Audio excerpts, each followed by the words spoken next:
Hey guys, what's up? Today we're going to be talking about what kite surfing is all about. If you've been looking around, you're wondering what it's all about, this is the video you don't want to miss. We want to explain to you. Number one, what is the condition that's good for beginner kite surfer? Number two, the equipment. And number three, how's the lesson would be like. Okay, so this way you know and ready to go. Let's go. All right, number one, the first thing about kite surfing for beginner is condition. The condition has to be perfect for beginners. There's many spots in the world that teach you kite surfing, but not every spot is the same. Not every spot will offer you the perfect condition for you to learn. What does that mean? If the condition works against you, it's going to be very, very hard to learn. If the condition is easy, it's like learning how to ski. You go ski in a bunny slope, you will have an easy time and not struggle at all. But if you go on a double black diamond on your first day, you're going to be struggling. So the first thing, number one, is wind speed. The wind speed has to be the right wind speed for your skill level. Meaning, as a beginner, we could start teaching, we could start showing how to kite, how to fly the kite properly around 10 knots. Personally, I like around 12 knots at least, because you will feel the kite more. You will get good control of the kite. We like to use the size, like a mid-range size.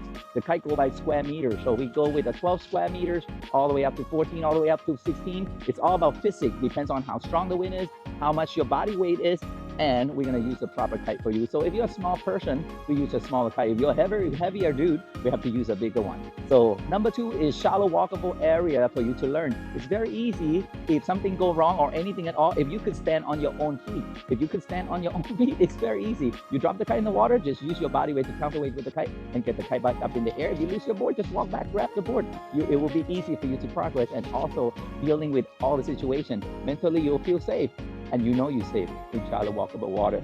Number three is the area that you learn. Very important that you study about the area that you're about to go out kite surfing. Every area has their own danger and also have their own characteristic. What time of the year is it? Is it a rainy season? Is it monsoon season?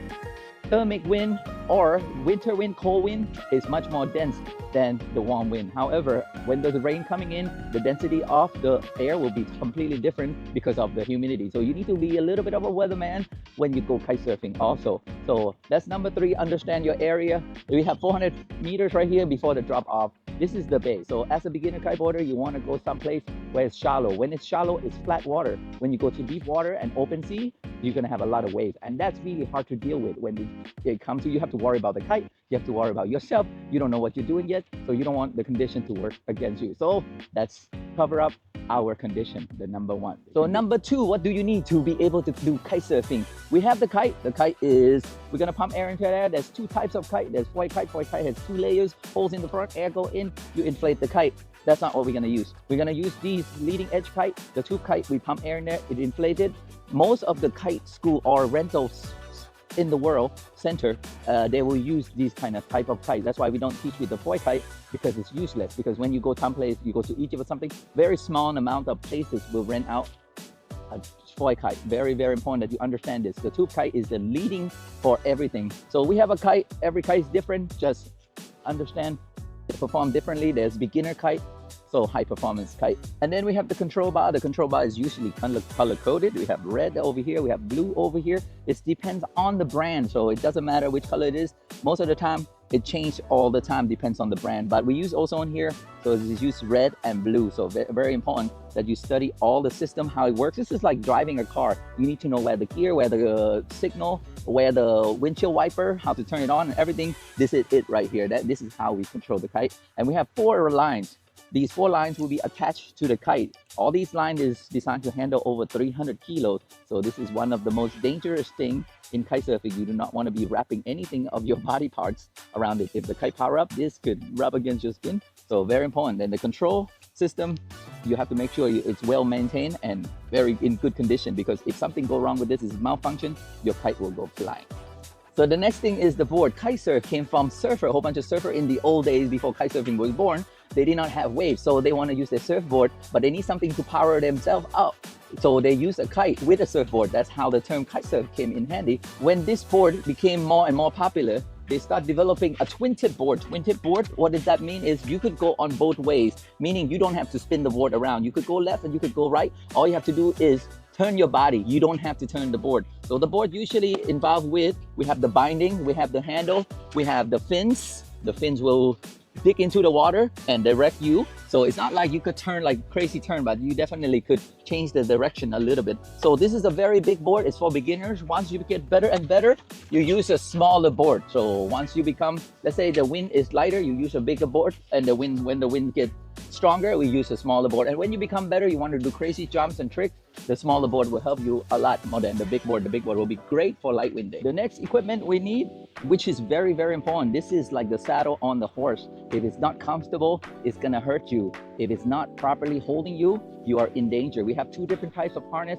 We have seat harness. You wear like a seat. There's a little leg room here. You put your legs in, just like in climbing a harness or anything. So this is arrived from sailing. Sailors use this, and also windsurfing. We don't use this to teach. Many kite schools use this. The problem with this is it will train the student, they will train the beginners to counterweight with the kite with their butt, which is really wrong, because when you get on the board, you will tend to try to bend downward, and that's really bad. We want to keep vertical. We want to keep our body straight. We want to keep our chest open. It's really hard to do with this because you will automatically curve down. So we use a waist harness. The waist harness will go around your waist, will go around your back here, and what it does is it could help you keep your back straight. So your posture will be very, very good. You're gonna have to counterweight with the kite on your back here, and you just clip it on like this. You will have a safety leash. Make sure you have safety leash. This will be connected to the kite to make sure if you activate the safety release system, you don't lose the kite, because this will be attached to the control system, which we spoke about before, and we don't lose the kite.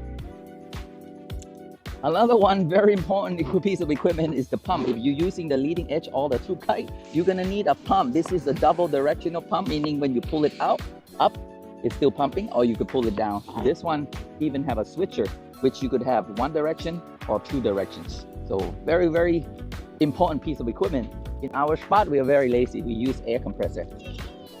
So last but not least is the lesson. You got to choose the right place and the right instructor to teach you and to give you all the information you need to know about kite surfing.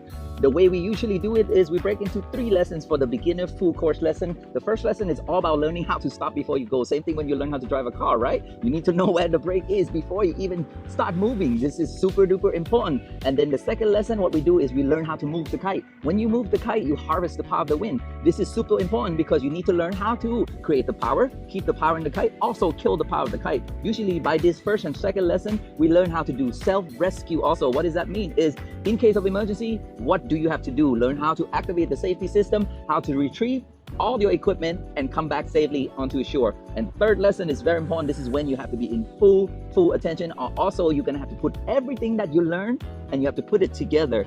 Is onboard lesson. The onboard lesson, you need to be very energized, you need to be focused, and what you do is you get on the board.